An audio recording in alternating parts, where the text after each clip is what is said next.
थी और आज यहाँ नालंदा विश्वविद्यालय के नए परिसर में एक बार फिर से वृक्षारोपण के कार्यक्रम में शामिल होंगे प्रधानमंत्री और फिर से सभी को संदेश देंगे कि हम सभी को प्रकृति के साथ मिलकर के निर्माण की प्रक्रिया को आगे बढ़ाते रहना है। और नालंदा विश्वविद्यालय में अध्ययन कर रहे कई देशों के छात्र छात्राएं भी इस अवसर पर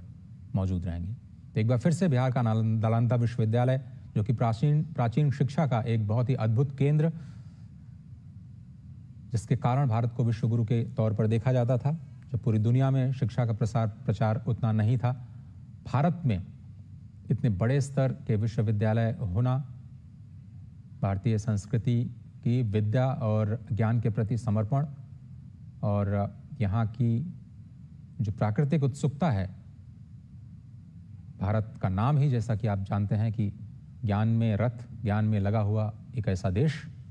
जो भूखंड के तौर पर नहीं बल्कि अपनी ज्ञान परंपरा के आधार पर ही संपूर्ण विश्व में जाना जाता है। अलग पहचान, शांति और सह-अस्तित्व के प्रतिमानों को अपने केंद्र में रखते हुए पूरे दुनिया को एक परिवार के रूप में मानते हुए अपने नीतियों, अपनी क्रियाकलापों को आगे बढ़ते हुए, ये जो तस्वीरें आप देख रहे हैं तो आप सबसे थोड़ी देर पहले की तस्वीरें, जब प्रधानमंत्री भग्नावशेष जो प्राचीन नालंदा विश्वविद्यालय का था, 1600 वर्ष हो चुके हैं और आप देखिए अभी भी उतनी ही शान के साथ ये इमारत खड़ी है। भले ही उसको कुछ आतताइयों द्वारा विध्वंस कर डाला गया, लेकिन आज फिर से सृजन की नई राह पर ये विश्वविद्यालय एक बार फिर से खड़ा होता हुआ नजर आ रहा है। आपको याद होगा G20 का जब सम्मेलन हो रहा था, संपूर्ण विश्व के बड़े नेता जब यहां पर मौजूद थे, तो प्रधानमंत्री जब सभी को नए भारत मंडपम में रिसीव कर रहे थे तो पीछे जो तस्वीर थी वो नालंदा विश्वविद्यालय की थी और दुनिया भर में G20 के उस कार्यक्रम ने उत्सुकता बढ़ाई नालंदा विश्वविद्यालय के उस तस्वीर को देख करके, जहां प्रधानमंत्री राष्ट्राध्यक्षों का स्वागत कर रहे थे। और उसके बाद आज बिहार के लिए ये ऐतिहासिक दिन, विश्वविद्यालय का नया परिसर बिल्कुल प्राचीन खंडहर जो स्थल है उसके करीब ही बनाया गया है और इस विश्वविद्यालय की स्थापना नालंदा विश्वविद्यालय अधिनियम 2010 के तहत की गई थी। कुलाधिपति के तौर पर चयन किया गया है अरविंद पानगड़िया का, जो कि बहुत ही मशहूर अर्थशास्त्री हैं और अमेरिका में प्रोफेसर के तौर पर कार्य करने का उनको लंबा अनुभव रहा है और वो इस नए संस्थान की कमान अब संभालेंगे। और इस अधिनियम में,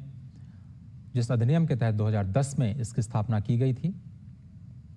उसकी शुरुआत हुई थी 2007 में फिलीपींस में, जब दूसरा पूर्वी एशिया शिखर सम्मेलन था, ईस्ट एशिया समिट, जिसमें भारत ने ये प्रतिबद्धता जताई थी कि हम इस विश्वविद्यालय को फिर से शुरू करेंगे और ईस्ट एशिया के देशों को इसके साथ जोड़ा जाएगा। इतिहास बहुत ही अद्वितीय कहा जा सकता है। स्थापना 5वीं शताब्दी में हुई, जहां दुनिया भर से छात्र अध्ययन के लिए आते थे। विशेषज्ञों की अगर माने तो 12वीं शताब्दी में आक्रमणकारियों द्वारा इसे नष्ट किया गया और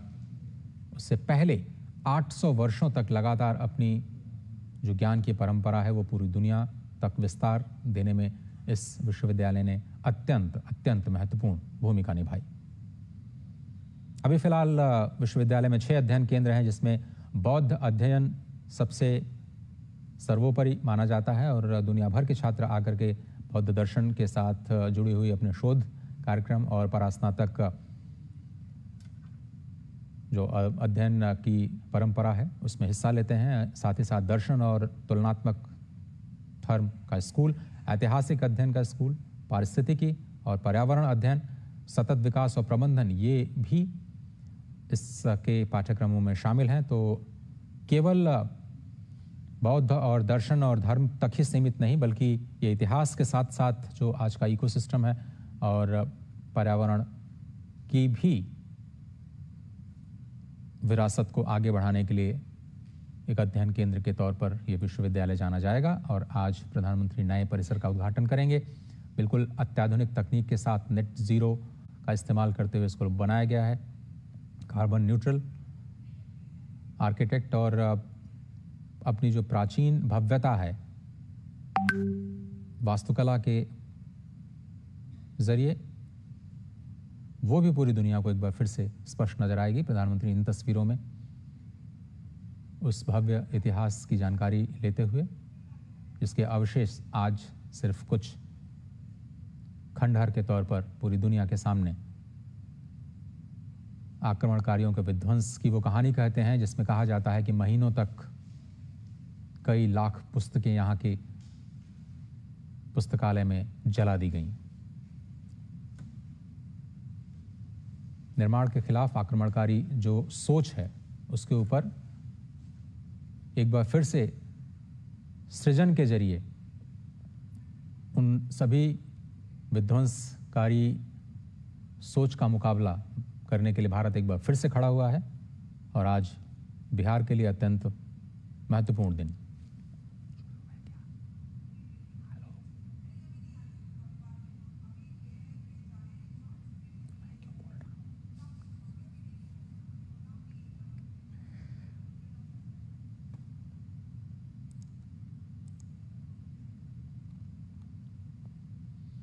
और एक वक्त था जब बिहार का नालंदा विश्वविद्यालय दुनिया के लिए शिक्षा का सबसे बड़ा केंद्र हुआ करता था और 815 सालों के लंबे इंतजार के बाद एक बार फिर से ये शिक्षा का केंद्र अपने पुराने स्वरूप में वापस लौट रहा है। और इसीलिए आज का दिन बिहार के लिए, आज का दिन नालंदा विश्वविद्यालय के लिए, आज का दिन स्वयं भारत के लिए और इस विश्वविद्यालय से जुड़े उन तमाम देशों के लिए भी बहुत बहुत ऐतिहासिक है। इसके नए परिसर का उद्घाटन अब से थोड़ी देर बाद प्रधानमंत्री नरेंद्र मोदी के हाथों होना है।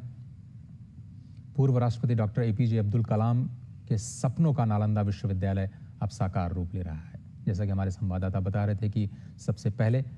पूर्व राष्ट्रपति डॉक्टर एपीजे अब्दुल कलाम ने